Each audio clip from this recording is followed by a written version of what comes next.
Hello, welcome again. We are covering the subject thermodynamics for civil services mains, IFS, and what is GATE exam. The next topic in the chapter of availability is second law efficiency. The definition of second law efficiency is the second law efficiency of a process is defined as the ratio of the minimum available energy which must be consumed to do a task divided by the actual amount of available energy consumed in performing the task. Okay. So we can say it is the ratio of minimum energy required to do a particular task divided by the actual energy that is required to do the same task, or minimum availability divided by maximum availability. So to elaborate it more, we will consider two types of devices. First is your work producing devices, and second is your work consuming device. Okay. And find out the find out more about this second law efficiency. Suppose we have a power plant, and power plant we all know produces work by consuming heat. So it converts Q1 amount of heat and produce W amount of work. Then its first law efficiency will be your W by Q1. If we assume the Carnot cycle, then with the same heat, suppose W max is the work that is being produced. Then the Carnot efficiency will be at W max by Q1. Okay. Now, if we want to produce suppose this much of work in actual, then we have to supply more heat. So this is more than this. So then suppose we have to supply Q max of heat. Okay. So as efficiency is constant, first law efficiency is constant. So W by Q1 will be equal to W max by Q1. For producing W max amount of work, we require Q max of heat actually. Okay, so Q max will be a W max by W into Q1. So that is based on Carnot cycle, which is your ideal cycle, which is not possible. Okay, but actually the Q max heat would be required to produce W max work. And if we follow the Carnot cycle, then Q1 amount of heat is required to produce W max.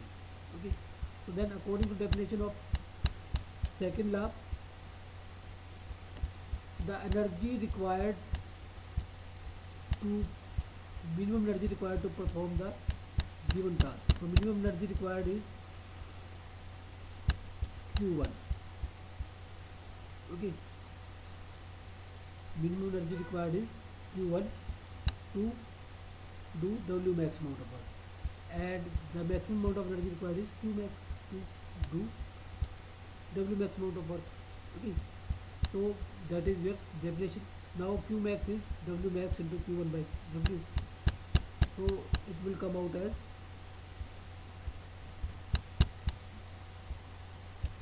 W by W max.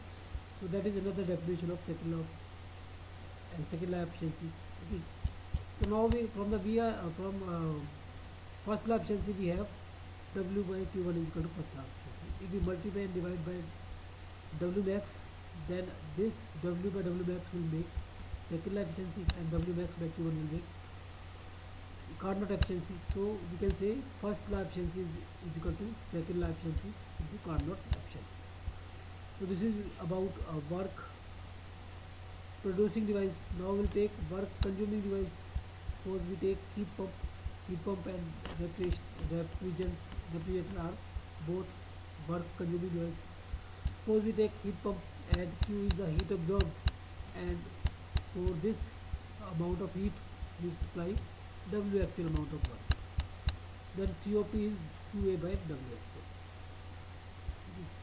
COP is your QA by W actual, and this is your first law efficiency in case of heat pump.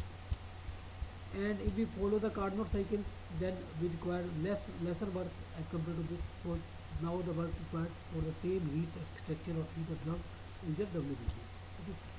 Then the Carnot COP is your Q by WBG. And second law efficiency is minimum work required to perform same task divided by actual work required to perform same task. So that is W minimum by W actual. Okay. So second law efficiency AB multiplied by QA and WA will be, so W minimum by QA is your reverse of this COP card dot, so COP card dot will be in denominator, and QA by W actually is the first life efficiency, or we can say COP of according to first law, or we can say COP, this is your COP, actual COP is equal to second law efficiency into carbon. So that is about availability. So you need to remember only these type of basic concepts to solve the question, and from the next video will solve some question asked in UPSC.